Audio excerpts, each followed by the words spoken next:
नमस्कार, पत्रिका टीवी की इस खास पेशकश में आपका स्वागत है। मैं हूं विकास सोनी।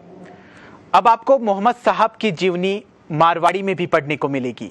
जी हां, और ये काम किया है झुंझुनू के राजीव शर्मा ने।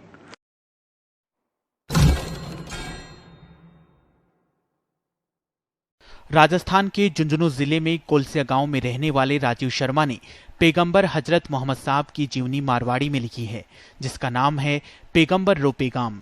राजीव का कहना है कि ईद के मुबारक मौके पर देशवासियों के लिए उनकी ओर से ये तोहफा है ताकि हिंदुस्तान में सद्भाव का माहौल रहे। इससे पहले राजीव मारवाड़ी में हनुमान चालीसा, मारवाड़ी में आचार्य महाप्रज्ञ जी के उपदेश और उर्दू में शाम चालीसा का अनुवाद कर चुके हैं।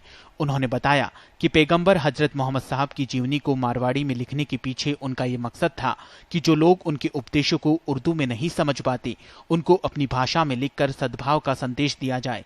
उन्होंने कहा कि विश्व में बढ़ते आतंकवाद को कुछ लोग पैगंबर साहब से जोड़कर देखते हैं कि कुरान की आयतें आतंकवाद की निंदा करती है और हजरत मोहम्मद ने हमेशा इंसानियत का पक्ष लिया था। सुरेश शर्मा, पत्रिका टीवी, राजस्थान। झुंझुनू के राजीव शर्मा हमारे साथ स्टूडियो में मौजूद है। आइए उनसे बात करते हैं। राजीव जी, पहले तो आपको ढेर सारी शुभकामनाएं मोहम्मद साहब की जीवनी को मारवाड़ी में लिखने के लिए। सर धन्यवाद। मेरा प्रश्न यह है कि आखिर मोहम्मद साहब की जीवनी को मारवाड़ी में लिखने के पीछे आपकी मुख्य वजह क्या रही? लोगों के बीच गलतफहमियों को दूर करना।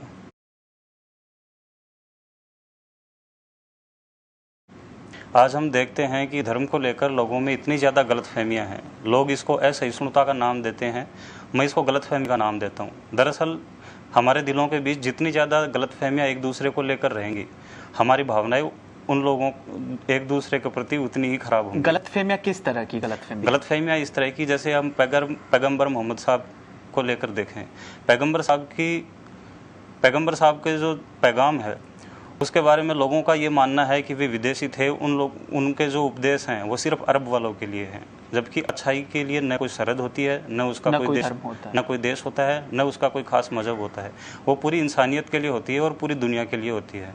पैगंबर साहब की जीवनी को अगर आप उठाकर देखें तो उसमें ऐसी कई बातें हैं जो जितनी अरब वाले के लिए उपयोगी हैं उतनी रूस वाले के लिए भी जरूरी हैं और उतनी हिंदुस्तान के लिए जरूरी हैं। राजीव जी, आतंकवाद और इस्लाम को जोड़कर देखा जा रहा है, इस पर ये धार्मिक पुस्तकें, कुरान या मोहम्मद साहब का, इनके ऊपर क्या कहना है? देखिए, इसमें मैं सिर्फ एक बात कहूँगा। कुरान की कोई भी अगर आप आयत उठाकर देख लीजिए, किसी भी सूरह को पढ़ लीजिए, उसमें कहीं पर भी आतंकवाद का समर्थन नहीं किया गया है। और कुरान पढ़ने से पहले आपको पैगंबर हजरत मोहम्मद सल्लल्लाहु अलैहि वसल्लम को पढ़ना चाहिए, जिन पर कुरान उतरा था। आप उनकी जीवनी को पढ़कर देखिए, उन्होंने पूरे जीवन में सिर्फ और सिर्फ इंसानियत की बातें की थी।